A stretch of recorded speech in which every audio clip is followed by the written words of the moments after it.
Hello and welcome to the magical, mystical world of the Dad and Sons podcast, where your heroes, George and Matt and Liam, Yes.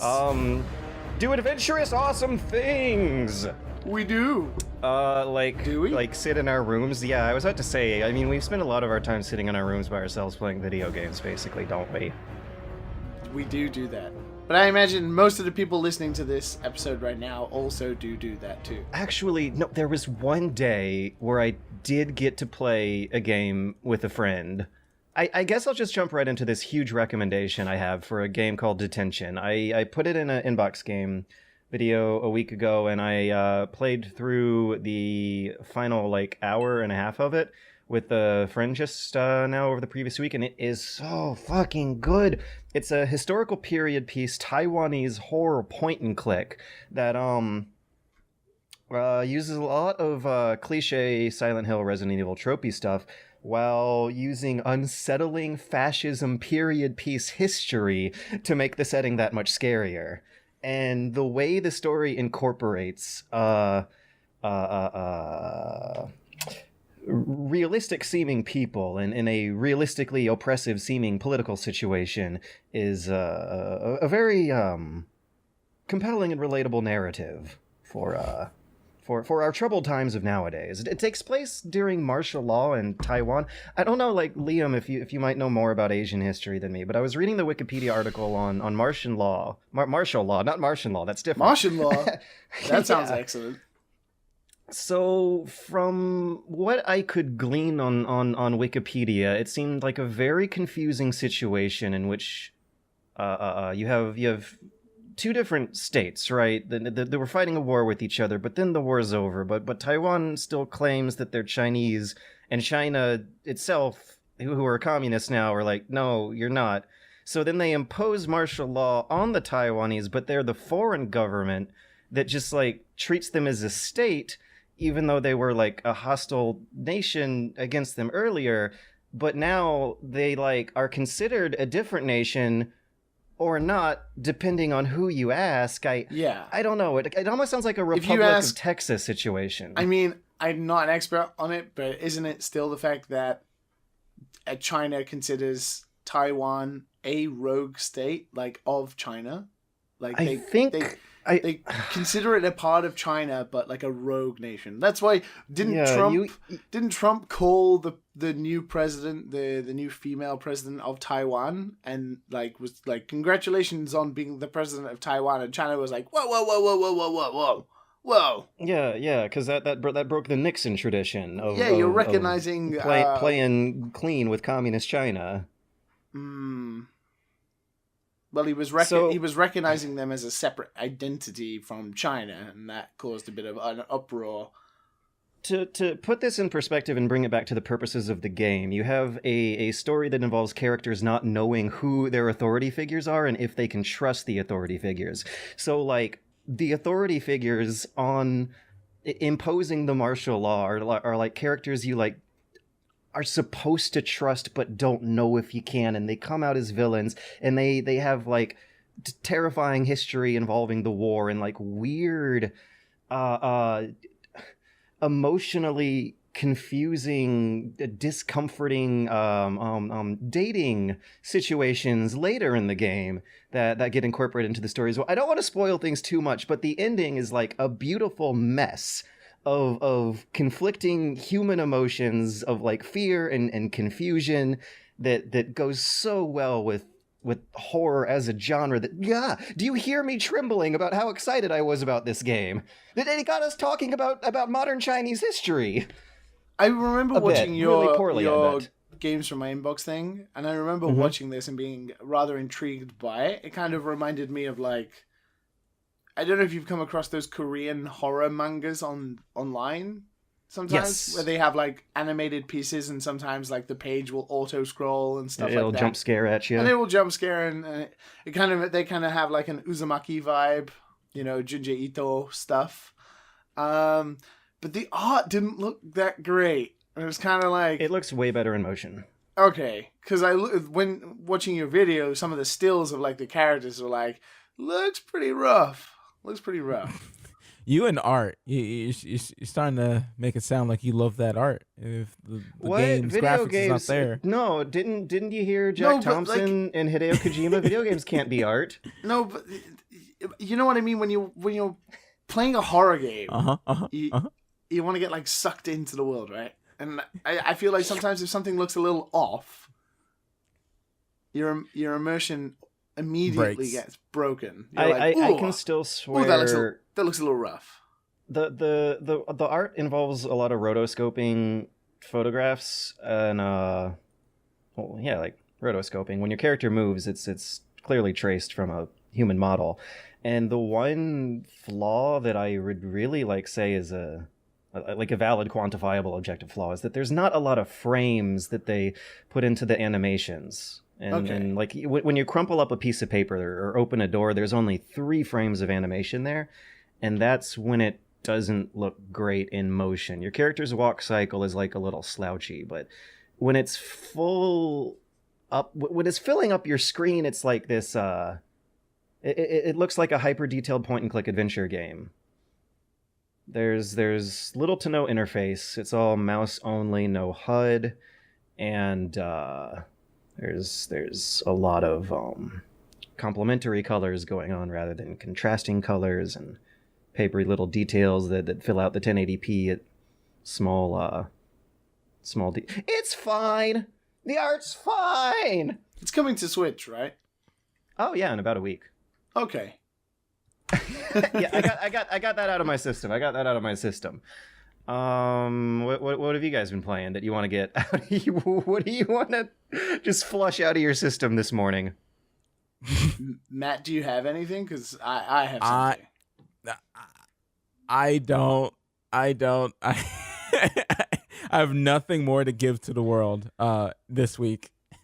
I don't know about that, actually, because you and I have been having conversations about what, the GPUs? Yeah, the GPU market crisis of 2017 and 18.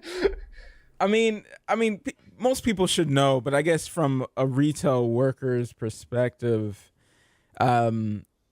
last year, Ethereum blew up, right? Ethereum, what? So Bitcoin mining, and people came into the store for those of us who don't know. I mean, let's say that you're talking to a total slack-jawed dumbass who has never really read a lot about Bitcoin, who's totally not me, by the way. But let's pretend that I don't know what Ethereum is.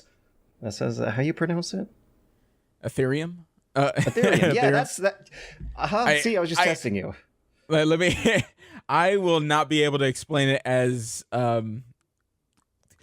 flowery as as many other people will do it, but let's just say you know the basic concepts of you need to use the GPUs in order to mine or decrypt Bitcoins or different types of coins. Ethereum was a new one that got introduced, and in its infant stages, it's very cheap, and people kind of guess like, ooh, this might become more expensive later on. So people started coming to the store and buying tons of graphics cards. When I say tons, I mean like everything that we had in stock. In the store? Everything in the store. Like in person? Yes. To the point that people who wanted to build systems could not build systems. What eventually happened is that demand was too high and the supply was low. So the price skyrocketed after, I would say it took my platonic roommate's house quite a while to do it. And it seems like they always have like the prices pretty good. Eventually, like eBay started selling like 1080 Ti's for like $1,500 and stuff like that. I had a couple people come in. Yeah, that's what I was looking at last night, and it was harrowing. Yeah, I was blown away out the window. I crashed onto the pavement and had to slap myself awake, and I couldn't believe it because a card that I used in my computer 10 years ago, the GT 7900, I believe, it's what I slapped in there when Just Cause came out. Just Cause 2. That's $400 nowadays. And it was about 250 when I bought it in like circa 2010, 2009. Yep. And I can't believe that the prices have gone up like 300, 400%. So what you thought, because a lot of people were putting like misinformation out there about, because Crunchyroll, it's pretty much that niche place like Fry's where you can come in and you can get things that you would normally get on Newegg. But now you can't. Don't go to Newegg right now, kids. So what they ended up doing is that they put a limit 1 on everything, and you can only buy it every 2 weeks. So normal all the people. miners would come in and they could only buy 1. They will, check your ID and everything like that, and the next 2 weeks, then they can buy another one. So it stopped people from coming in. Yeah. Stopped people from coming in and buying everything. And so they kind of resorted to like buying elsewhere. So when builders come in, gamers, people who do video editing, whatnot, they can come in and actually buy cards. And because kind of the reason like Micro Center kind of floats up is because, like there's certain things that are cheap. They want you to build a whole system. So not just come in and just like take off all their inventory of cards. Yeah. But yeah. If the supply was great, then that would be great. But no. If the prices were normal again, I could go ahead and go through with this thing. But I'm wanting to build my new workstation computer, and graphics cards are $1,000 now. Well, look on the web. It's not $1,000. Don't look at the eBay prices. It's not the same for like certain places. So the trick like is to go to Micro Center and buy one every 2 weeks. Well, if you need a multiple, I don't think you need multiple, George, unless you're Bitcoin mining. I think George is trying to tell us something. Yeah. I think he's got some plans in the works. Yeah. Well, I was just speaking hypothetically, as if you were speaking to someone who might be in the market for a dual card setup, which would be rad. But I'll stop thinking about it while I'm still worried about my money. I'd be interested to know if any listeners have delved into Bitcoin and invested like some of their actual money into it and had a return or a loss. Our audience, there has to be like a handful. People have made millions. I know. I know people who are good. There was like to the point that they quit their job.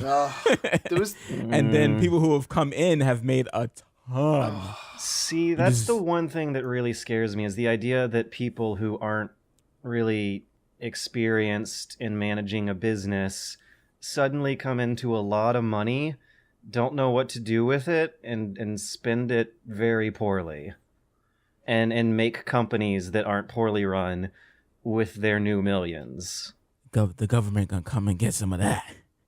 Where you going? No, they won't. Uncle Sam wants some of that. Their false duck Netherlands account, and when you've made $1 million off Bitcoin, you have enough money to call someone over there and make a fake company and hoard it, and then that's how you avoid your taxes. There was a guy I used to work with, a German tester. He was well known for splashing the cash that he earned and buying random shit. One was like he delved so far into Magic the Gathering that he just bought fucking packs every day. But he was that kind of guy. He liked spending his money. And this was 2012. And he was like, "Hey guys, have you heard about this new thing like cryptocurrency? Like it's gonna be crazy." And this was like when Dogecoin was like a funny thing. And he was like, "There's this new one called Bitcoin." And we were like, "Cool." And he's like, "I bought 5 of them," and he'd spent £150 on 5 Bitcoin. So £150 is like $200, right? He eventually sold the 5 for maybe £700. But now that's not.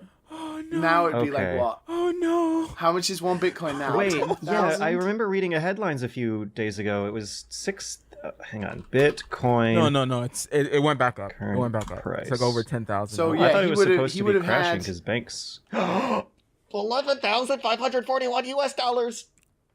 Yes. It was at 18, and a guy had 2, and he was like, "Oh, I'm waiting for it to go up." And then it tanked. He was like, "No." Didn't hopefully he still has didn't it. 50 Cent didn't 50 Cent like sell an album like 4 years ago, and you could purchase it in Bitcoin, and obviously Bitcoin wasn't that much then, but he had like a hoard of Bitcoin he didn't even know about, and all of a sudden had made like 8 million that he had no idea about. I read about that maybe a couple of weeks ago. Accidentally made a good business decision. I feel like that's the one timeline we've consistently managed to stay in. He just sold a bunch of vitamin water and Bitcoin. I guess I have a lot of money now. Yeah, he just realized that he'd forgotten that he allowed Bitcoin to be one of the ways you could buy his album. Well, I bet that's what a lot of accountants were encouraging people to do back then. Is just like, oh, you got a couple $1,000s to spend? Well, just throw a couple hundred in Bitcoin, a couple hundred in some other thing. Like, one of them going back might to my take friend off. though, he bought it for 150, but he sold it for like 700. That's a profit of £550, which at the time seems like a fucking amazing return. That is in the positive. It is. It's just with retrospect.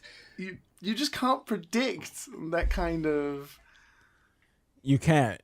It's, you could spend thousands of dollars, get yourself a couple mining rigs, and then you just don't know if you're going to get your money back.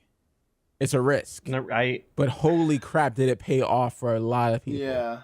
I mean, sometimes people who are just good, they're good for a while. Yeah. A lot of them just what's going to happen to the value of the Bitcoin itself that they're selling off, because banks don't take it, and it has a horrifying reputation as mostly being used to buy like drugs and assassins and stuff on the dark net. Oh no! You could change it. There's currency exchanges that you can go to. But I want to know who's listening to us. As soon as you saw Bitcoin like just hit the ceiling, went to your email and looked to see if someone sent you a Bitcoin a long time ago or something like that. Because I sure did. I was like, wait a minute. I feel like someone sent me a Bitcoin one day. Oh, yeah. Just for fun, just for giggles, when it was like super cheap. And I looked, I was like, nope, no one did. I was like, oh. Like finding out can you imagine? That some estranged uncle of yours like bought a Gulf War bond and you just have it years later. Oh my God. Yeah. I don't want to think about it. I think about this too much when I'm working. People coming in with the freaking new cars. I just don't. I could just set. Why don't PC stores just set up mining rigs like in the back of the store? Like, why don't they do that? To generate extra revenue. Like, it's your stock. You can do what the fuck you want with it, right? Confused. Remember, it takes power too, and all that. Like, I don't know if it's as profitable as it was in the beginning. Obviously. Oh yeah, not now. Like it. Like, isn't the mining like tenfold harder now? You could use like one rig to generate some. I mean, and now you need like 100. When you go deep, you got to go ham on it. Yeah. I mean, you don't have to go ham on it, but it's easy to set up too. You could just leave it on when you're off at work and make some money.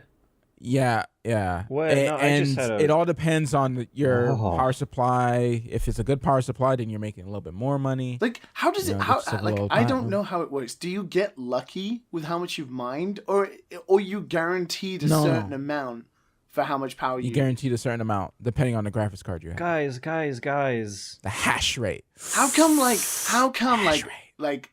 in NVIDIA and like Radeon aren't just like, shut it down. We're just going to use our resources to mine Bitcoin and make bank and then sell GPUs on top of that.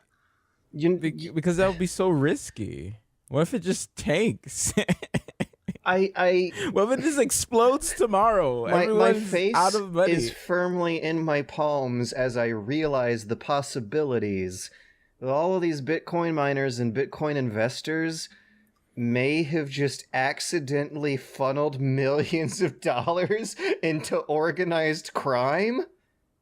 There's definitely because isn't that the like idea of Bitcoin, that you can buy things not regulated by governments that governments consider criminal, and that's the whole like idea of a completely anonymous currency that's not being issued by a bank or government? But you have a Bitcoin wallet, right? And doesn't that track your purchases? Does it? We're going down the rabbit hole. I think the whole I don't think it no, I think Bitcoin is called a cryptocurrency because it is encrypted. The transactions are encrypted. Okay, so it's not the process of mining that's encrypted, it's everything essentially. But there is one company that controls it, right? There's like a CEO of Bitcoin, and like they have some influencing power over what is decided. We're getting far too complex into it. I really. So what have you been playing? The game of life. I don't have any Bitcoin I sure have been playing that. Just a quick update. I decided to get my own place. I said I went to a couple other people. I was just like, forget it. I'm gonna pay double the money to get my own place. I need to live by myself anyway. So that's what I did. There you go. Go ahead, Leo. I'm looking forward to the day when you invest some money in Bitcoin, that tanks, and then you have to get a new roommate, and you're the one advertising on Craigslist, and then we can have like applicant stories instead. That'll be the day. Are you okay with a little platonic nudity? Oh no, it's the same guy. He's like, yeah, I sure am. How lucky. Wee wee. Wee wee. So video games. We were gonna video games, right? Yeah. Okay. So us gamers, huh? I played a game pretty much all weekend from start to finish. I guess you call it finish the story of the game. There's a lot more additional content to it, but I played through the next game you definitely have to buy if you own a Switch, if you haven't already, because it's that damn good, and that's Celeste. I know it. It's what was that, George? I was typing it out in my like little timestamp notepad window as he was giving the hints. It's so good. Like is it good because of mechanics? Yeah, like it's all down to mechanics. Like, okay, so I had like a weird revelation. Like, I'm definitely someone who, as I've gotten older and the less time I have, I give up on games so quickly. So that's why I was quite surprised by how Monster Hunter stuck with me and developed into this thing where I could play it for an hour and then put it down. There was like, I didn't feel guilty for not committing to it. Whereas, like, for example, one of the first games I spoke about when we started the show was Xenoblade Chronicles 2. I ain't touched that shit ever since then. Just don't have time for it. It didn't hold me, you know. Did you so pay dropped it. Full price for it? I did. I mean, so one day, scared of doing that. One day I'll go back. Maybe. Probably not. I'm talking out my ass. But Monster Hunter was one of those that stuck with me. And then I was kind of like, I was really into the look of Celeste, and what I saw of it, it looked mechanics driven, which is like right up my street. I love those kind of games, and it was a little tough, but I was worried that it was going to be too tough for me to stick it out, you know, and just like give it my all. But one of my favorite like platformers is Super Meat Boy. Really enjoyed it. Except it looks like it has a story and stuff. But it's not even that. Like, I got so frustrated at Super Meat Boy, and it took me like 6 months to finish that game because there were many times I dropped it, picked it up, dropped it, but I ended up loving it, right?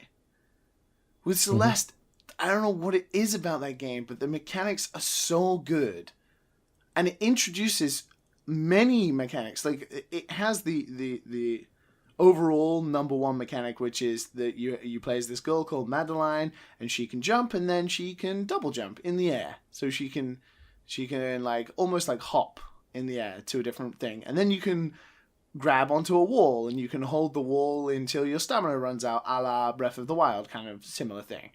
So you're traversing all of these difficult levels with this double jump. But then it introduces stuff all the time that manipulates that one singular mechanic.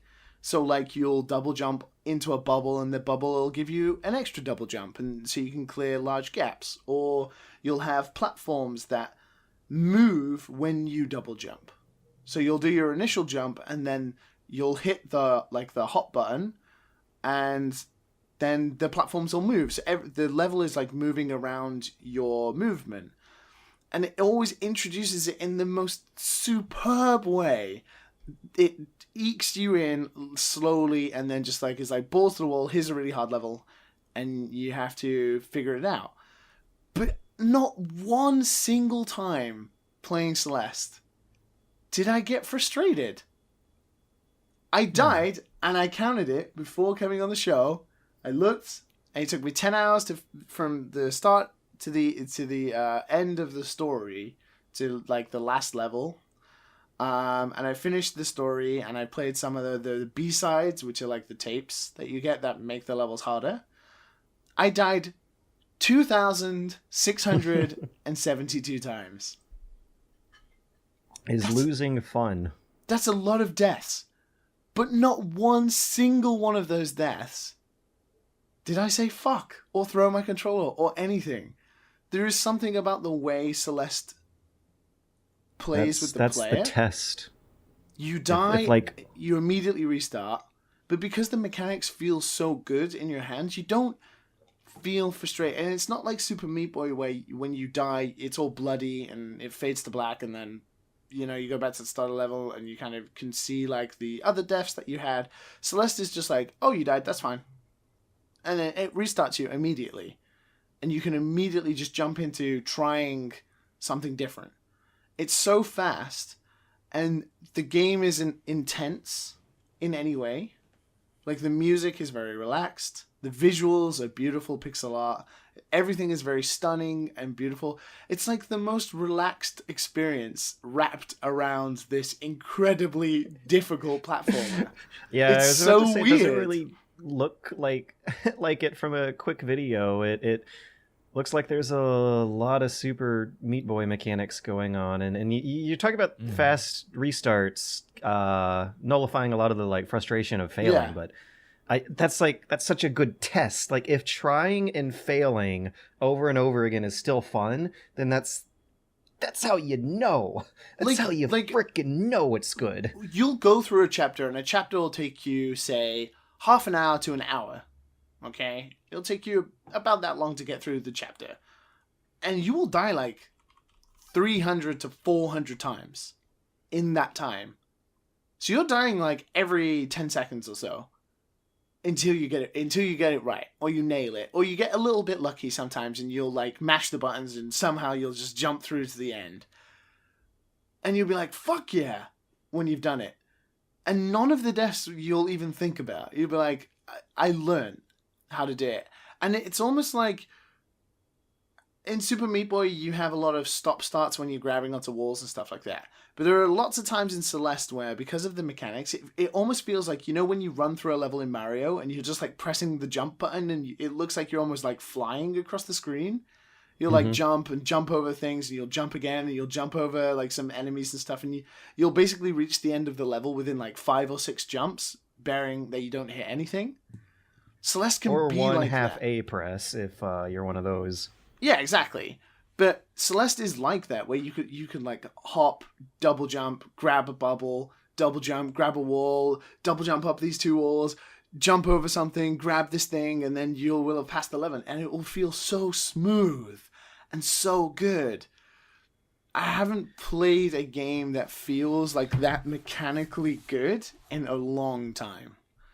And I have. Is the story there? So or the story is it's kind of like background. It's, I think a lot of people will be like, they'll kind of groan at it a little bit. It's definitely kind of a modern story, and one that deals with conflicting anxiety in your own personal self, like self-doubting, and Madeline. Oh boy. Like Madeline's thing is that she has to climb the mountain because like everything is like terrible at home, and her life is not going very well in a very modern way. There's lots of references to like selfies and stuff like that. Stuff which like, you know, like Life is Strange, like the dialogue in that game just made me like roll my eyes consistently. I like Life is Strange. What's wrong with you? The dialogue though was Devil's advocate. so cringy at times. Oh no. The dialogue was so cringy though. Whereas Celeste can delve into that a little bit sometimes, but ultimately, especially I think, Matt, it'll resonate with you as someone like myself who's been through some pretty rough times recently.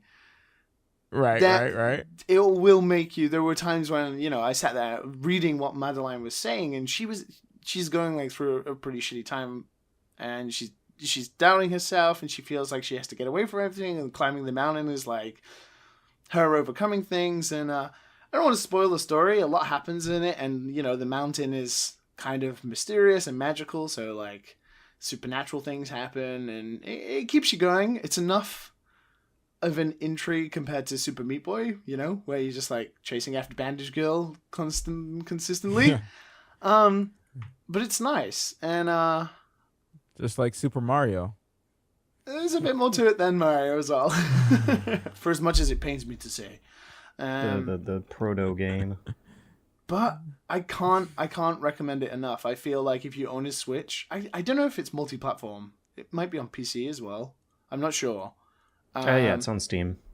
But she meets a black dude. Yeah, Theo, and he's a really cool, down-to-earth guy, considering like the shit that they get into. He's, How modern. He's super cool. I know, right? He's got. Wait a minute, he's black. Well, he has like big, you know, like big loops in his ears, and he's got like a giant hipster beard, and he wears a lumberjack shirt. You know, he's down with the kids. He's a modern guy. He's a modern guy. Let's take a selfie. That's literally what he does every time. I saw that in him. the trailer. Oh my god. But that's crazy. It's I think I might have to, because I was looking at this because I wanted to get something for my Switch, and at the time my motherboard crashed on me, so I had to swap it out. So I had some downtime, and I was like, let's see what's on the Switch. And I saw this, and I was like, I don't know if I want to go through another Super Meat Boy situation. I'll be super surprised, because I will be the first to admit I get frustrated quite easily at games. And dying in Celeste just didn't bother me. I don't know whether it's because the mechanics felt so good that I just wanted to continue playing anyway, or whether the presentation, because it looks so nice and it's very relaxed. Whereas Super Meat Boy, you know, it's like spinning saw blades and blood, and it's kind of like a little intense visually. Celeste is just like super relaxed, and the music is so the antithesis of intensity, considering how fast you move in that game.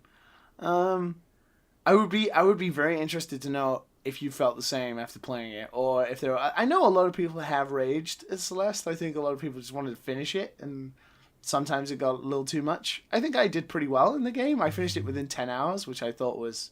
I think I couldn't to some people. That's pretty fast. That sounds good.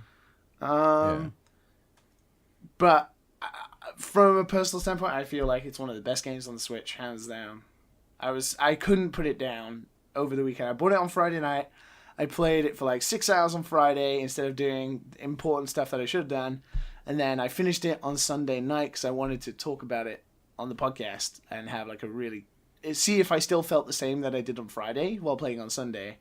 And I played all the way through it, and I loved it. It's really good. I mean, it's by the guys who made Towerfall, and that game is fantastic too, and very mechanical driven. So I recommend it. If you got a Switch, or it's on Steam, pick it up. Especially if you like mechanical driven games.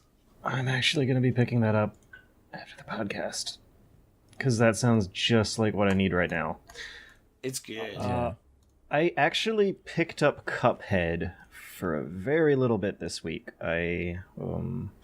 Interesting. Yeah, it's been a while. You like pain. It's been a while since I played Cuphead, and I remember why. I'm hung up at a mid-game boss here, Grim Matchstick is the name of this big green dragon, and this guy really ramps up the difficulty curve. And I'll pick it back up again, give him another shot. But I was just hammering away at him for about a good hour. And as it went on, I just got so frustrated with the thing. The fight, it was constantly the same fight for the first and third phases over and over again. But the thing that kept tripping me up was in his second phase, he has very, very unpredictable little fireball minions that I was never able to predict whether these guys were going to jump in the arc I was expecting them to. But after so long, I heard the music like grating into my brain. That the sound effect of holding down the fire button was grating into my brain, and I started to forget the muscle memory. You know, like you ever get to that point when you get stuck at something, and your fingers just start to not respond to the controls as well as they used to, because you're like thinking about stuff ahead of time when you shouldn't be. It was not a good place to be in. So I put it down and picked up. That happens a lot in Cuphead. Yeah, you're doing really good, and then all of a sudden something really stupid happens, and you're like, how did I die? Inkwell Isle too, and it just messes up your next 5 runs. A real mishmash of like super easy bosses with super hard bosses. I think the previously most hard one I did before this one was Beepy the Clown, and he was nothing in comparison to how high they're ramping up the difficulty with Grim Matchstick. And on the way there was a genie boss that I did on the first try easy, no problem. Anyways, I put that... The one in the air? See, I feel like this is a good thing to talk about because I have purposely avoided Cuphead after playing it it's good, TGS last year. Get too turned off from it. But it immediately frustrated me. Immediately. Yeah, I mean, it might... Okay, I also played it at Gamescom and it was frustrating there. When you're at home in a room by yourself, you can actually concentrate it on enough to make the difficulty curve not be as bad as it is. It's really just 2 places in the game, I think, that have tripped me up as bad as this. It's this Grim Matchstick and Beepy the Clown. And before then, the game was actually a lot easier than I was expecting, which was actually quite nice. I really enjoy Cuphead. It's got astounding animation. The music is fun and synced to your animation in fun ways. There's just occasional moments of bullshit. But anyways, I put Cuphead down and then picked up more Mario in-game content. And I think I played through the very, very hardest moon challenge in the whole game. It was something that I also was hammering away at for a good hour until I finally got the moon at the end of this extremely long, extremely difficult course. And it was a blast. The music was not burnt into my brain. My fingers never forgot what they were supposed to do. I did not get angry and frustrated. I loved retrying this thing over and over again. And trying and failing in the Mario whenever you can, because it's real easy. But the occasional moments where I do have to restart a moon course again and again are just fun. Failing is fun. The music is just fun to listen to. Mario's animations are fun to watch. Like when you accidentally bounce your way into a wall and he just like rolls and tumbles and bops it with the smack with the wah. That's he Buster Keatons his way into failure, and that makes that really softens the blow of missing your jumps and stuff. And I thought that was a grand illustrative exercise of okay game design versus like fucking stellar 40 years of experience Nintendo magic game design happening. Mm-hmm. Yeah. Cuphead is like comfortable nostalgia for me. I grew up on those Bugs Bunny and pretty much all those cartoons from the... I'm surprised by... Started like in the 30s, how many 40s, of our 60s, generation have. Like I've also got another friend who loves Cuphead because the 30s nostalgia resonates with her. Somehow, This is a thing. I can totally get on board with that. I think even if you don't have a nostalgia for that, like I don't at all, you can appreciate just how good Cuphead looks. I mean, that is like unrealistically good animation. Oh yeah, because they had to mortgage their house and worked on it for like 7 years. But I would have to agree with you, Liam. Like it's frustrating as hell. Like I really wanted that game, and then when I got it, I was just like, oh oh no, I don't want to do this to myself anymore. It's weird because too much paid. I don't want to. I haven't played Cuphead enough to like definitely comment on it fully, but considering they're wildly different games like Celeste and Cuphead, and you know, ultimately Cuphead is more of like a run and gun kind of like Radiant Silver Gun and like Ikaruga, more like that. It's like dodging shit, shooting shit, parrying, all that kind of stuff. But ultimately it comes down to like muscle memory style games, right? Yeah. And it feels like you can get cheaped out in Cuphead far, far easier than a game like Celeste, where everything is laid out in front of you immediately. And it's all about up to you as the player to overcome the level by experimenting with what the game gives you as a mechanic, compared to Cuphead, which is like, you just have to basically learn repetitive patterns of the... That will change every time yeah, you exactly. fail. That will randomly change, and also at sometimes that can just be wildly unfair to you. And yeah, it's like twitch reflexes and stuff like that. And I just feel like one is definitely, for me as a player, personally more frustrating and less rewarding, because maybe I feel like I get lucky in Cuphead.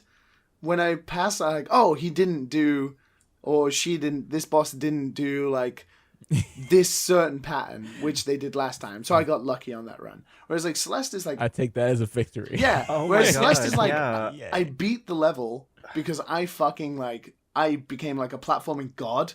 And I fucking used the mechanics to the best of my ability to like get around shit. And like Celeste levels are definitely like approachable from multiple ways. Like you can skip large portions of like levels in Celeste if you like think about it.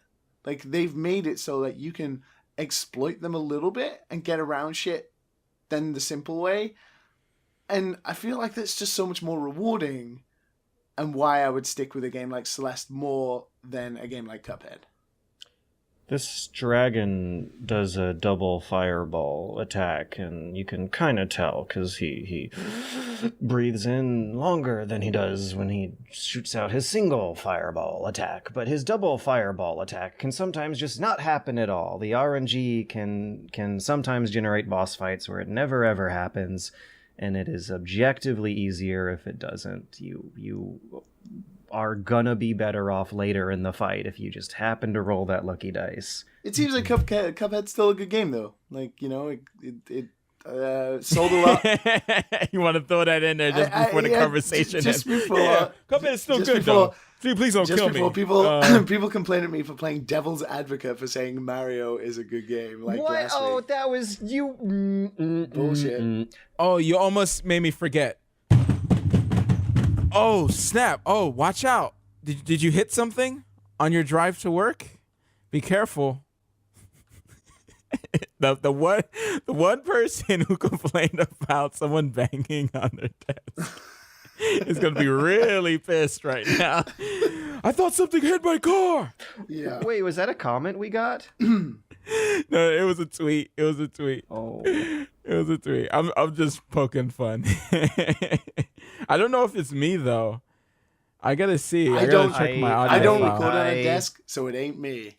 I'm guilt free in this one. Oh, you're floating in the midair. Huh? I wonder then who it could Might possibly be. It's definitely. Oh, George. the sirens is definitely you. We have. I will happily admit to being in like Siren Town, USA. He's in the hood, everybody. But the knocking on the desk is a habit that comes from like calling attention to the meeting. Here, order in the Dads and Sons. Please, we're don't putting crash. Liam on trial. Whoever that was, don't crash. Don't crash. Please don't. We have come here to hear the That'll be testimony one less listener, of... and then we'll have 9. That's it. The testimony to be heard before this jury of 10. Oh wait, it's 9 now. Peers is hereby testing via trial whether or not Liam is playing devil's advocate. Yeah. So Liam, last week we were talking about Mario. Matt and I were having a good old time just throwing piles of shit at it. Yeah. Boxing. Which you have since, reformed a little Hello? bit. That's because the in-game content is way better than the main game content, which is the same discussion that you were playing devil's advocate on. No, because I was in the defense of designing a game. Like, what is, like, the smartest decision is to make a game that you know will please your core audience, but at the same time will offer something for other players who have grown up playing your games, who maybe want something a little more difficult, that once they get through the normal stuff, which, like exploring the levels in Mario Odyssey is fun in itself, whether the moons are there or not, and whether they're easy, like having fun and exploring the city before you approach all the difficult stuff later is a really good design iteration in itself. And then offering something for long-term players to play afterwards and keep going into the 30 to 40 hours range is a good idea. When I say in-game content, we all know what I'm talking about, right? The extra moons that are let's say they were all boxed up until this part in the game, right? They come in a silver box at the end of the game. You pick it up on my euphemisms, right? Yeah. I had a discussion in my Discord the other day with some fans about DLCs and how the DLC of a lot of the Souls games really pisses me off because they make you play through the game halfway before you can re-access it, which means that if you play through like Bloodborne and want to get to the old hunters, and if you previously played through Bloodborne before, you either have to choose between starting up your previous character in your new game plus and play through half the game on a much harder difficulty mode. Well, I guess a notch harder difficulty mode to get to the DLC content, or make an entirely new character to get to the DLC content halfway through the game. And this seems to me like a similar problem, because the thing is... I knew you were going to say that, and it totally is not. It's not. Yes, it is. I have a term, horizontal integration. There are DLCs out there that will sprinkle the content that you paid for outside of the vanilla game into the vanilla game, or give you a shortcut straight into it. The Witcher 3 expansions do this. You can press a button on the menu that sends you right there. So after you go to the store, pay your $15, you don't have to be like, oh, whoops, I guess I got to play through several days of video game again to get this far again. So you're only complaining that if in the event you lost your save, which, by the way, once you finish the game, like, that's it, that's all you need. This is end game content. It's end game content. It's purposely there that when the story ends, the roll credits, Bowser fucks off, you then have end game content to play. And that's what I want to play. I don't want to play the pre-end game content. But you don't know if I want to... I'll rush through it again if I want to replay through Mario Odyssey, but I will not enjoy the first half of this game if I ever want to pick it up again, and that's going to feel like wasted time because the law of diminishing returns has kicked in, and I will enjoy it one notch less than my first playthrough, because that's the laws of economics and how consumption of products repeatedly over time works. But it's the game, Mario Odyssey, the game isn't the endgame content. That's there specifically for players who want to try more difficult stuff. It's like the... If the in-game content was horizontally integrated into earlier parts of the game experience, then you would have a more balanced experience for all players of all skill levels. You wouldn't in a game like that. You would How deter other players because you'd be overloading a map with lots of art assets of moons just everywhere, right? As Matt was saying, you got to trim some moons. You got to trim. You got to kill your babies. You got to cut your content. You got to edit people. No. But then you're trimming down the amount of moons you need to progress because you can't bar the entry to the next level behind a super difficult or relatively difficult moon because of the demographic who plays the game. They wouldn't be, though. They give you enough moons on the main story pathway to get it easily. But that's what I mean. Every single time I was playing through the game, I was leaving places early with unfinished story content left because it was so easy. Yes, but the idea is you can still see difficult moons. So if you had, like, for example, you had 50 moons, right, in the story, and they're all relatively easy. Some of them, like maybe 10 of them, are in obscure places to get, right? So you cut 25 of them and you replace them with the difficult moons that get placed in the level after you finish the game. That would mean, and you need maybe 15 to progress. Because they all look the same, it's hard for players to know what is and what isn't the difficult ones and the easy ones. And you're looking for 15 of the 25. But there aren't any difficult ones early in the game. There aren't any difficult ones until you beat the main story. No, you're missing the point about cutting 25 of them, though, to fit in the other 25, the new difficult 25, without overloading the map looking with moons. Then why not 12 medium and 12 hards? But that's what I mean. Then you're lowering the amount you need to move on to the next level, which makes it kind of seem shorter. And you haven't, Nintendo they've spent a lot of time crafting these individual worlds that they want you to spend like an hour to 2 hours in and that kind of thing. I just think we're not giving kids enough credit, because I know kids that are way better than me at video games. And I think people get worse at video games with age. It's been statistically proven. And if Nintendo's as good as everyone says they are, then they know how to make a game slowly ramp up to make the player be able to do amazing things. The difficulty curve of Mario Odyssey is a butt. It's a southwestern United States desert boot that is a flat line with maybe a little bit of a slope upwards. And then all of a sudden, you hit this huge plateau that's a much more satisfying climb. So realistically, the best way to fix it would be to take the moons that are already in the story, which is a balance of mostly easy and then some that are a little obscure, and cut like 50% of the easy ones and just keep it so you need some of the obscure ones. Because the easy ones are patronizingly easy. And then would have all of the endgame stuff. Oh, look, a moon is on a hill. Oh, I got it. Oh, it's like breadcrumb. Oh, I feel so good inside. Oh, a moon was in this crate, placed in my pathway, with glowy sparkle dust hovering about it. It looks like I tripped and fell onto a moon. Oh, I feel so satisfied. Oh my god. No. So if power moons are so abundant in the Super Mario Odyssey universe, then I guess that would explain why everyone's so happy and cute. They have no problems. They figured out infinite energy. It kind of frustrates me, though, it's just that, like, when you're in, like, the city and, like, Pauline needs, like, a certain amount of moons to, like, power the generator or whatever. Mm-hmm. Oh, yeah, because Bowser's stealing them. And it's like, Pauline, please, just look around you. They're fucking everywhere. You can do this by yourself. I love the gag in the Donkey video where Pauline is asking for band members to play her instruments. And right behind her is a guy hammering away at the drum set in the middle of the park. And Donkey is just where would any musicians be?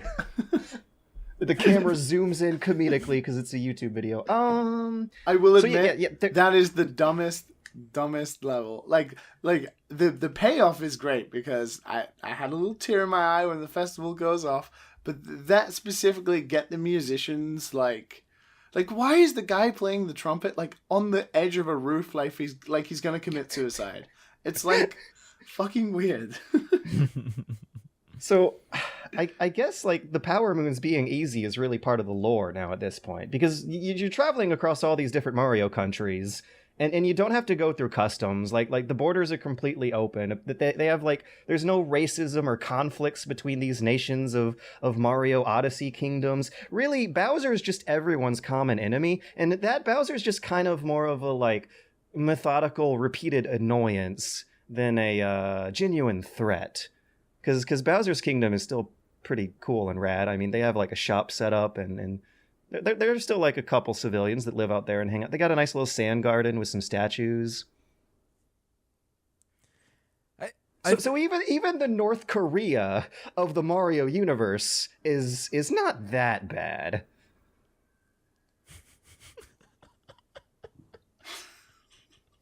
Always bringing it to a political place.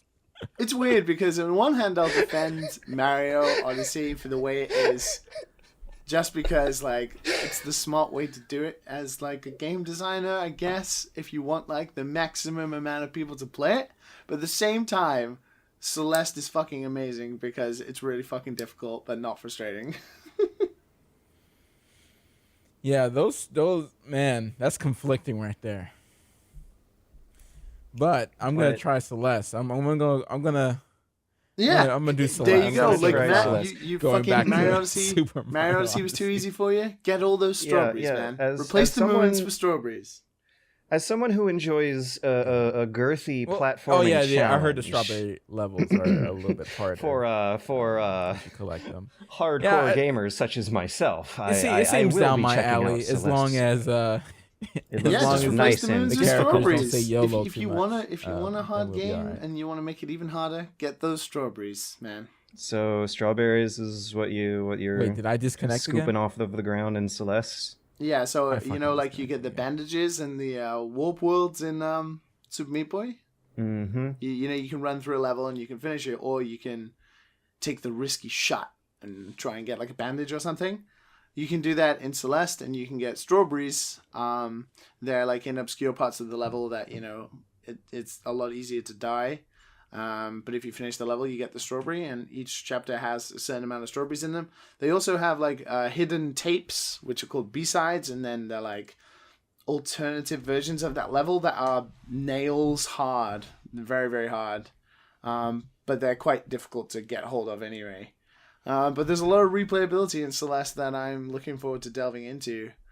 I'm looking forward to you guys playing it and then seeing how you feel next week. Yeah, it looks right up my alley. It looks like exactly what I'm in the mood for right now. It has your glowing recommendations. It does. Let's talk about Celeste next week. Yeah, let's hope I'm not the devil advocate again.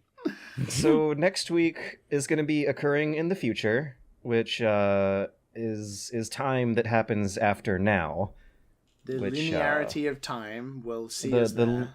But the linearity of time is going to be magically manipulated by us here at the Dad and Sons, the Bunny Hop podcast studio, because we're gonna fast forward you a few minutes after we like pee and stuff.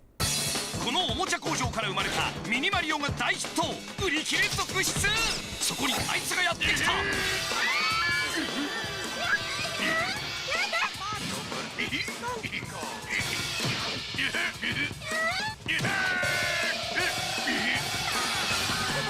アクションで謎を解きミニマリオを取り戻そうゲームボーイアドバンスマリオ VS ドンキーコングHello, and welcome back to this magical land of adventure and wonder. Wow. It's the Dad and Sons podcast. It is. With your boy George. And your boy. And your boy your Matt. Boy George. And your boy Liam. Yeah, boy. And your boy Matt.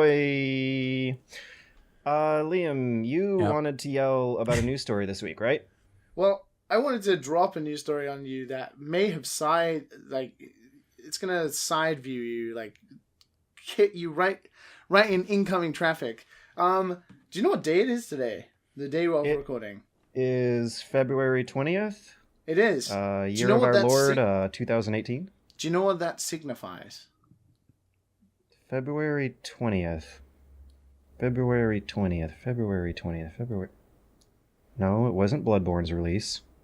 No, but it's something's release. Yeah, today. I feel. Okay, just hit me. Metal Gear Survive is out today. Oh my god! And guess How did what? I not know? Guess what? Not only has it had a disastrous marketing campaign that none of us actually knew the day it came out, but on top of that, I knew more about the beta than I did about the actual release date. I know, right? They put like a lot of effort into people playing that beta, but then I don't know what happened after the beta because Konami are just like, we're not saying anything about it actually being released. I was thinking you were like going to hit me with an anniversary or something. Like this was the 20th anniversary of like Kirby's Adventure. So for clarification, it's out today in Japan, but it isn't out until Friday. Oh, that actually explains it. No, Thursday actually. Strangely enough, Thursday. Yeah, because there would have been review threads up by now if it had actually gone up. So this might change by the time it comes out on Thursday. But as of right now, it being out in Japan, as of right now, it doesn't work. Boy. Oh? The How game so? launched with a bug in its 1.1 update, its day one patch, where players can't even play the game. And Oh my god! Konami don't know why.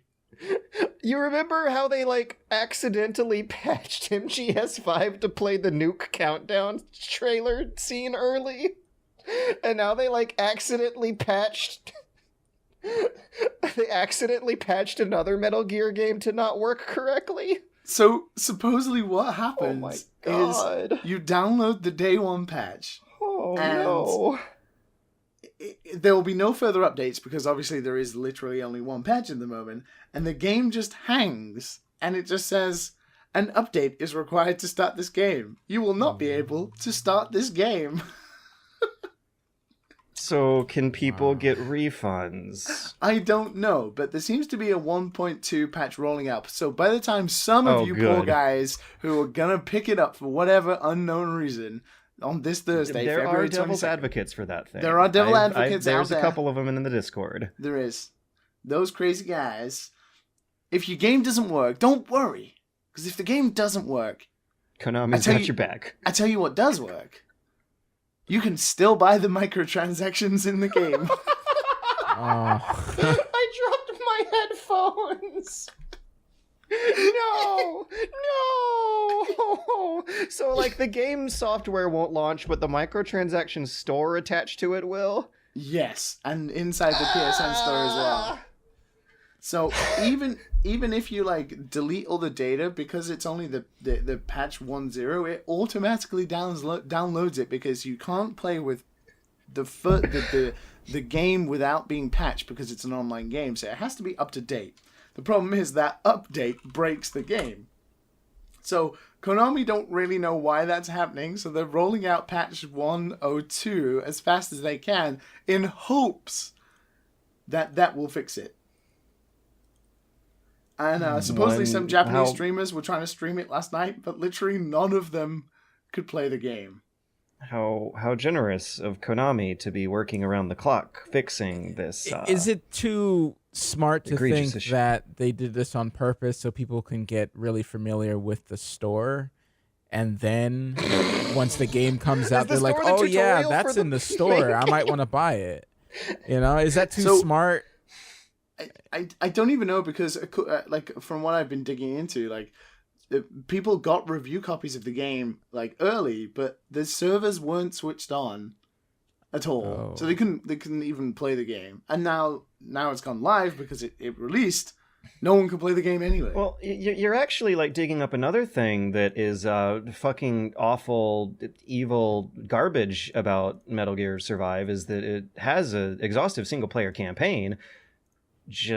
But it's barred behind the fact that it's online all the time. Yeah, I think let's stop doing that, please, everyone in the world. What's even sadder is like there is a team of people who your worked elections on are going this to get game. hacked if you keep it always online.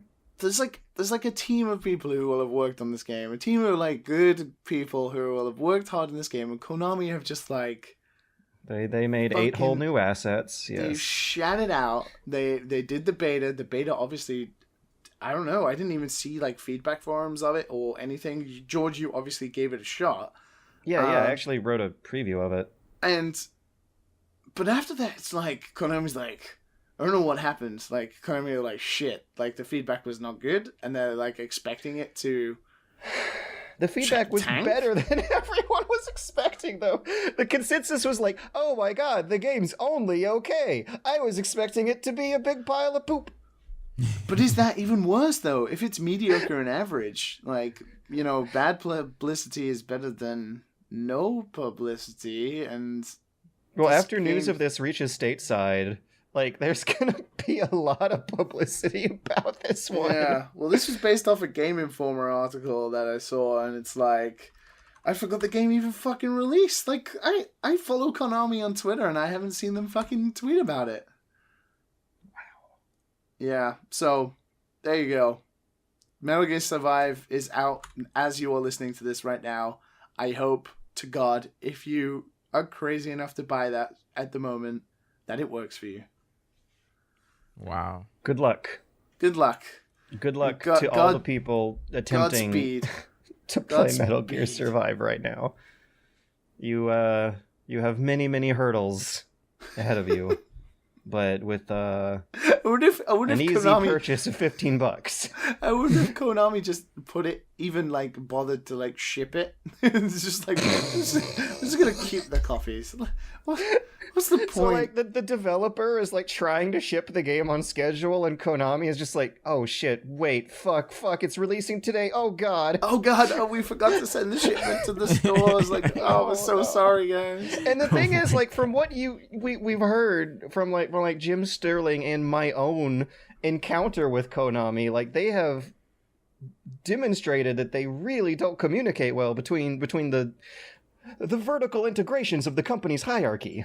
Like, I don't know what, like, Konami of America, like, do anymore.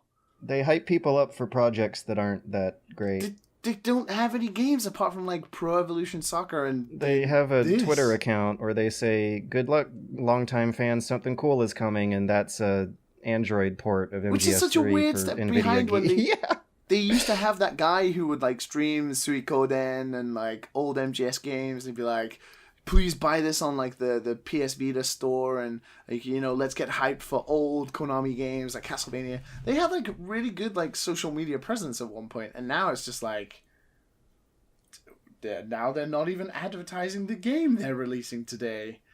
It's like, how? So speaking of garbage, ooh. You remember Valve's efforts to introduce paid modding a year ago, and how it didn't go over so well, and how Bethesda's trying it again with the Creators Club, and how it's also not that popular, but they're actually sticking to it this time. Well, a story has broken just recently about the wonderful world of paid mods that has been well established for years in the flight simulator genres. There is a company that makes DLC mod aircrafts on their own terms independently for Microsoft Flight Simulator's newer versions. One of these planes that they just released out for $99.95 includes a bit of malware intended to... What? Intended to scan for the player's serial number against a known database of pirated serial numbers. However, they're actually using a malware that's more explicitly designed to scrub your user's Chrome browser for their passwords. Holy shit. And the developer swears up and down that their version of this software is only intended to scrub the pirates of their serial numbers and not legitimate users, and it'll never launch when legitimate users are flying their Airbus CS Lewis 79G or whatever the plane's called. But inevitably a lot of different users have had problems, many of whom claim to be legitimate customers, because their virus scan now doesn't want to launch the game. What? Because the game actually has malware in it now, but that they sold for $99.95 for an imaginary 3D model of an airplane that you float around in a... This is like... The petty commercialism of this on both sides of the fence is like mind-boggling to me, both that people buy this stuff and that the developers of this stuff manage to get away with this shit. So this is why you're talking about I flights? don't like people who buy flight sims? No, not people who buy the flight sims. People who buy the paid mods for the flight sims. Oh, and in which case this $99.95 airplane model better be a damn good 3D airplane model. Like, there are legitimate people out there who are like flight sim like obsessives who buy all that stuff. And now they're the golf of the video game world. They are very high-end consumers. But like, maybe a lot of the time they're kind of maybe older guys who, you know, that's been their thing since the early 90s with like the Microsoft Flight Sims and that kind of thing. Maybe they don't know like too much about like actual computing. Like, they know all about the flight sims and stuff like that. But the fact that now they have like malware on their PC and having their password stolen through that. That's just... I don't think anyone's reported any passwords being stolen. It's just that the software is capable of it should the developer decide as much. Wow. That's crazy. I got nothing to say. This is scummy. This is the world we live in. Rock Paper Shotgun has reached out for comment and will update the story if they get back to us. And until then, we have the canned quotes from the developers and forum posts from fans having problems. Yeah. The developer's specific explanation was, first of all, there are no tools with no in bold used to reveal any sensitive information of any customer who has legitimately purchased our products with legitimately in bold. If such a specific serial number is used by a pirate, which is in bold, and the installer verifies this against the pirate's serial number stored in our server database, it takes specific measures to alert us. This program is only extracted temporarily and is never under any circumstances used in legitimate copies of this product. I guess it's kind of like including a little miniature bomb that blows up your product if you steal it, but who are the developers of this? Or it's just DRM. Let me look up their name, because it's a very small independent paid mod making company that so they didn't actually develop the game. They just made it a mod for it, or is it the actual developers of that flight sim? No, it's the developers of the mod, not the flight sim. The flight sim itself. So then it could that totally you use this be dodgy. in. Then it could be totally dodgy. Right. So let's see. The name of the company is Flight Sim Labs. The guy responding to the comments Inconspicuous. is Lefterus Calamaris. Flight Sim Labs. Flight Sim Labs. The first Google result is a forum, not a homepage for their company website. Okay, they are a company specializing in various add-on products and services for the Microsoft Flight Simulator and Enterprise Simulator platform families. So yeah, they are. I'm guessing they're independent. I don't know if Microsoft gets a cut from this stuff, and I don't think they do. They are supposedly mod makers specifically for flight sims. I mean, I imagine that's a bustling market of things. Oh, they have their golf audience of their 80 old men who can afford this stuff. But until then, this is the kind of... I'm sure that for more mainstream games played by people with less money, the prices will never get as high for an individual piece of content as $99.95. I mean, yeah, because if the malware was totally on purpose, you would sell it for cheaper, right? Because you would want more people to be exposed to it, or you sell it for $99 because then it totally is inconspicuous because no one will have bought it realistically. Or the people who would have bought it did. Yelled about the passwords of those guys. They're going to get some money. You know what I'm saying? They're going to get some money. Yeah, maybe the guys with the big dollars. Yeah. They're not trying to go after the little small guys. They're trying to go after the whales. You know what I'm saying? But the kind of the very, very low amount of restriction or consequence that a developer of a paid mod like this has for including malware in their products that they are overcharging consumers for seems like the sort of slippery slope outcome that having paid mods in a game like Skyrim that would be completely unregulated by the game's publishers themselves would end up going down. This seems like a hole that I don't want to see more of these holes out there.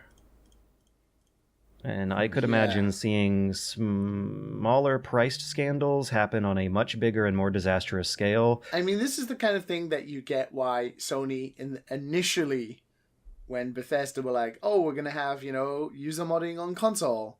And Microsoft were like, hey, that's totally cool, that's fine. But then Sony were like, no, you can't do that. Think of the shit people could do to, steal people's PSN passwords and... people who could brick people's consoles with unregulated or normies won't figure mods. out why their frame rate's low.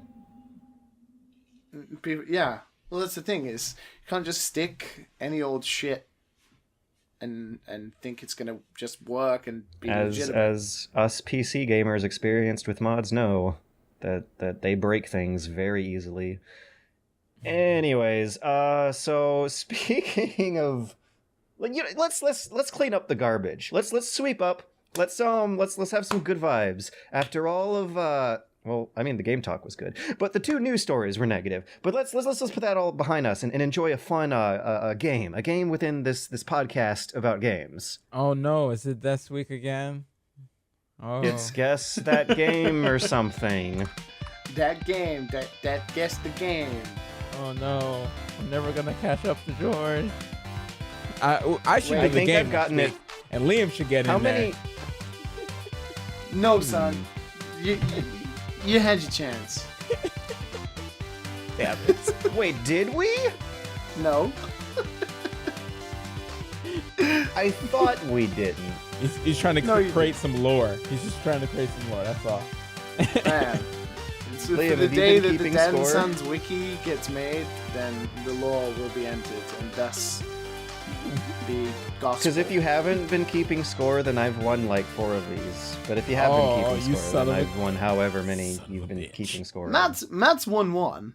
I know. Okay. that. No, I've won 2. Okay, I've won 2. Wait, I thought and then you one was won. a little faulty. That Dark Souls one. It was a little. Should have been mine. Yeah, but it's okay. you gave George that win. Okay, you know what? We could just continue. It's running late. There'll be some user out there, like some listener, who will know exactly what the score is. And if you are that guy, email in, and then you'll do my job. Email your questions to and also email podcast. your game suggestions. And we've had so many game suggestions, including some game suggestions without the actual game answer at the bottom of the page, which, I mean, then I'm playing the game within or are you the getting email. played by your own game? I'm being played by Some my meta own stuff. game. It's got meta. So if you do want me to potentially read out your game suggestion, please do include the game name at the bottom. But we've also had like a lot of people writing dumbass messages at the beginning. Many have been just copy and paste text from random Wikipedia articles, which has been fantastic. But this one, today's Guess the Game trivia comes from Adrian Holguin. I hope I pronounced his name correctly. Adrian. So first, he before we get into the trivia, I would just like to read out his message. So first he asked, how was your day? So I didn't sleep last night. I just played video games all night because I couldn't get to sleep. Matt, I mean, how are you? Adrian's am great. I am doing go. fantastic. There you go, Adrian. Adrian says he's great. He spent about 3 hours. Did we just have a vicarious conversation through an email from days ago? Did we just time travel? This is from 8 days ago, so I don't know how I was feeling 8 days ago. Matt might have nice been to more meet you, Adrian. I'm doing all right. I guess. He said he spent about 3 hours contemplating who was the dad and who were the sons. Standard, fair, par for the course. I played Metal Gear Solid for the first time, and I think it's a great game. Should have played it sooner. I began playing Chrono Trigger again. Great game too. You guys should try it out. He says, but now I'm stuck on this one algebra question. Can you guys help me? Oh no. Wait, what's going on here? We have Guess the Game trivia, but we also have a math question from a user, and we are the dads and the sons. We should help out. I think I'm gonna call Dad. My dad on was this never one. good at math. Oh God. Dad. He asks, the number of mosquitoes in Anchorage, Alaska, as a function of rainfall, is modeled by m bracket x equals minus x over 2 plus 14 xm brackets x equals x2 plus 14 left parentheses. Can he asks if you can answer the question for him. Well, what you want to do first, Adrian, is remember the please excuse my dear Aunt Sally, the order of operations. So The P, it stands for parenthetical. What you're going to want to do is drop the parenthetical, give it an exponential, and then carry over the 0 2 decimal places to the right, all right? Now, once that's over with, you subtract your decimals from your deficit, and when that's over and done with, you file your 1040 and get your return. Matt, There you go. Do you concur? I concur. There you go. Adrian, problem solved, dude. We think we now know how many mosquitoes there are in Anchorage, Alaska. So there you go. But moving on to the game trivia that Adrian has provided, a little more simplistic compared to our previous introductionary question. He has a game for us. So you guys ready? What a surprise. Yeah, absolutely. Yeah. So for anyone who may be tuning in for the first time, this is Guess the Game, where Matt and George have to guess what the game is based on 5 clues as provided by Adrian, with a little pause after each clue so they can guess that game. So if you guys are ready to start, we can go ahead with number 1. Oh, I'm never ready. Well, this game was developed for the 3DS. Oh, okay. So and released it might be fairly in March of 2012. Oh, never mind. That was 6 years ago. Matt's exhaustive sigh of like, you were why? So exhausted. Why do we still do this? Next. George, any guesses? No. Next. You literally bought a 3DS last year, I mean, 2013, was that the 3DS? 2012. Okay, 2012 was the 3DS, so it was not a launch title, and yeah, that really doesn't narrow it down. So let's just mosey on over to what's next door. Number 2, the game is a sequel to a series that released games for the NES and the Game Boy. So Nintendo stuff? 2013. Okay. What was the clue? I'm gonna. The clue, Matt, the number 2 was the game is a sequel to a series that released games for the NES and the Game Boy.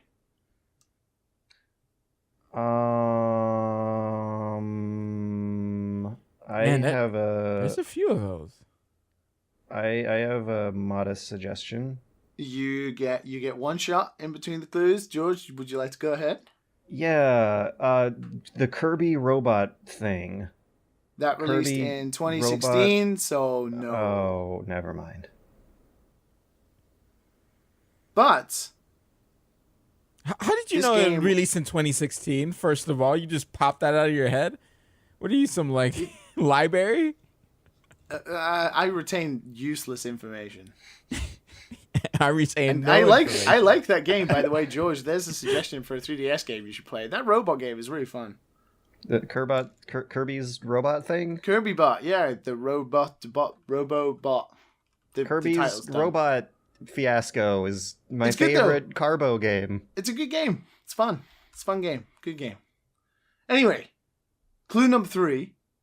Speaking of Kirby, the creator of this game had something to do with the creator of Kirby. Oh, wait, no, NES. Never Super mind. Mario.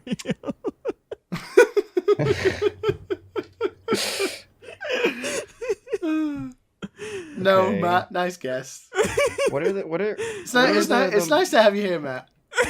What are the... Do I get a participation ribbon? To be fair, you've given George the answer twice. So I mean, George wouldn't be getting anywhere without you. To be fair.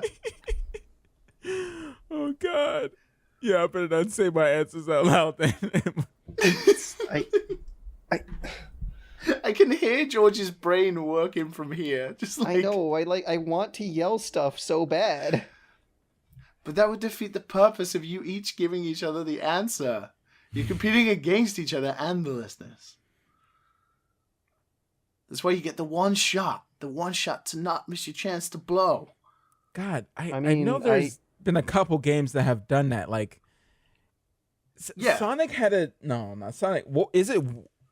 Did Wario have a 3DS game? Wario's had a lot of games. Wario wasn't on the NES. Oh, what? So it's a sequel to an NES series that got Game Boy spin-offs. That, I mean, the guy's name is I guess something I want to leave for my turn. I mean, it could be a Kirby thing still. There was a large gap between. Okay. Matt, you can have some fun guessing if you would like. Son of a bitch. Matt already guessed. Matt guessed Super Mario. Oh, really? I guess that wasn't. Yeah, I did. That sounded like a. That wasn't a guess. The thing is, that sounded like a joke before he started seriously thinking it. Like it was a joke guess, but imagine if it was right. All right, let me. I got this. I am smirking so hard right now. You said NES, right? Because I know it was something for the NES, and you said what? GBA? Game Boy. Game Boy? No, Game Boy. Oh, NES GBA, and Game Boy? NES and Game Boy. There was a 5-year gap between the NES game and the Game Boy game. I don't know about them years. And then there was a large gap. Oh my god, I totally know what it is. Say again? Kid Icarus? You bastard! Matt, you are this week's winner! You fucking bastard! Wow! It's Kid Icarus Uprising, yeah, from Sakurai himself, Masahiro Sakurai, the creator of Zelda, Kirby, and Smash Brothers. If it wasn't that, I would have said I quit. Zardoz, Krabby, and yeah, on the NES we had obviously Butters. Kid Icarus. We had Kid Icarus of Myths and Monsters. I think the GB game was called. The remaining clues for anyone who may have been stumped. His name is derived from a Greek mythical story regarding a boy and his father that created wings to attempt to escape from prison, with the boy ultimately dying. The game features an angel who is assisted by a goddess by granting him the power to fly, that being Palutena. So yeah, it is the 3DS game Kid Icarus Uprising. Well done, Matt. I just want to clarify for all the probably extremely angry people out there, yes, we know that Sakurai didn't make Zelda. Yes, I mistakenly said Zelda instead of Kirby. And I know that there's going to be some people out there who are like posting on 4chan right now about what dumbasses we all are. I immediately corrected myself. So, I immediately corrected myself. He made Kirby, which, when you guys were talking about it, it was like, so close. But thank you to Adrian. He goes on to say he loves the podcast and he hopes you guys continue for at least another additional 50 episodes, which would mean another 25 Guess the Games, Matt, for you to enjoy. And then steal right from under me. Matt, are you feeling a little more pumped now? Are you feeling more pumped about the next time we play Guess the Game? That was just a guess. Was it the greatest moment of your life? It was a fucking good guess. Yeah, I didn't know what the GBA, the Game Boy game was, because I know there was one for the NES, and I was like, man, there's not many that I know from the NES that was on the 3DS. So I was like, let me just try. To be fair to you guys, you've got every game so far within the 5 clues. I feel like there's at least been one that we've just completely shat the bed on. Yeah. I think it took until was it like Paulina? That was in the test. Our experiments. Because that did get me hard. Ooh. Did Matt get? I think Matt got. Wait, I need to rephrase that. I got no, that. No, that didn't get me hard. It had me stumped. That's what it did. But thank you to Adrian for suggesting the game. If you have, I guess, your game suggestion, please email dadandsonspodcast@gmail.com. Leave a nice, interesting message for me to read in the beginning so the other guys can't see what the game is. And then put your clues beneath that and we'll read it out on the show if it's a good one. Also, next week is the email show. So ask us your questions and topics of discussion. dadandsonspodcast@gmail.com. dadandsonspodcast@gmail.com. dadandsonspodcast@gmail.com. Thanks everyone for hanging out and listening to us rattle our cages. Yeah. For like an hour and a half as we expressed frustration over Flight Sim paid DLC and Metal Gear Survivor paid DLC and the fucking devil's advocate over here who is the sympathizer for the casuals. Yeah, Oh yeah, my you'll God. all be Yes. all crawling back next week when you realize just how fucking good Celeste is. So yeah, it'll all be fine. I'm really looking forward to that, actually. Yeah, me too. Yeah. I think on lunch break. Matt, before we go, someone had mentioned, actually a few people mentioned that they loved your fake infomercials in between the breaks. Yeah. So I think you should take us away. End the podcast on a new infomercial, one of our new sponsors. Oh God. Let's see. Oh man. God. Oh God. New lotion named Oh God. I'm oh God. I'm Put it black on your and body white in an and, infomercial ooh, oh and I'm God. dropping stuff. Hold up. Oh, if you can just put me on the spot like that. Hold up. Oh. Yeah, no, we gotta save him. But wait, there's more. If you call right now, you get Matt. No! If you call right now, you'll just reach Matt. Oh no, the first thing that came up when I searched Call the hotline right now. was I put old man stuff and Viagra popped If up. you call this number in the next 30 minutes, then we'll throw in Matt on the phone with you. Don't sell me If with you call in the Viagra. next 30 minutes, if you call in the next 30 minutes and you're driving to work, Matt will bang on the desk for you for 30 minutes. I ain't getting no love.